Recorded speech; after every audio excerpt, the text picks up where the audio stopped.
బ్రహ్మంగారి ఇల్లు, రామాలయం, రచ్చబండ దర్శించుకున్న తర్వాత ఆటోలో మా జర్నీ స్టార్ట్ అయిపోయింది.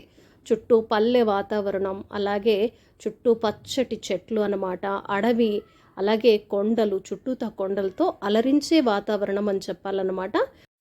మేము నెక్స్ట్ ఏ ప్లేస్కి వెళ్ళబోతున్నామో చూస్తున్నారు కదా, లొకేషన్ చూస్తే కనుక గుర్తుపట్టండి.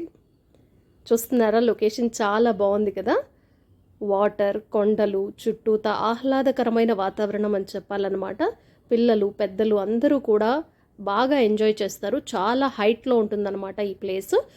సూర్యోదయం అలాగే సూర్యాస్తమయం కనుక క్యాప్చర్ చేస్తే ఈ ప్రదేశం నుంచి చాలా అంటే చాలా బాగుంటుందన్నమాట. మీరు వెళితే తప్పకుండా ట్రై చేయండి. ఎస్, చూస్తున్నారు కదా, మనం తెలుగు గంగ ప్రాజెక్ట్ దగ్గర ఉన్నాము. దిగేసాము ఇక్కడ వాటర్లో. చాలా బాగుంది. ఈ చుట్టూతా కొండలు ఉన్నాయి. నేనైతే ఎక్సలెంట్గా ఎంజాయ్ చేశాను ఈ జర్నీని. అలాగే మిగతా కడప కానీ అలాగే సిద్ధవటం ఫోర్ట్ కూడా కవర్ చేశాను. తప్పకుండా చూడండి. త్వరలోనే ఈ ప్లేసులకు సంబంధించి ఫుల్ వీడియో పోస్ట్ చేస్తాను. ప్లీజ్ తప్పకుండా చూడండి. నచ్చితే కనుక లైక్ చేయండి, సబ్స్క్రైబ్ చేయటం అస్సలు మర్చిపోకండి. ఇక్కడ తెలుగు గంగ ప్రాజెక్ట్ దగ్గర బాగా అంటే బాగా నీళ్ళల్లో, ఆ రాళ్లల్లో, ఇసుకల్లో నడిచేసి ఎంజాయ్ చేసాం.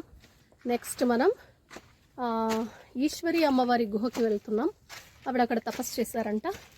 అది చూసుకొని ఇక నెక్స్ట్ ప్రయాణం.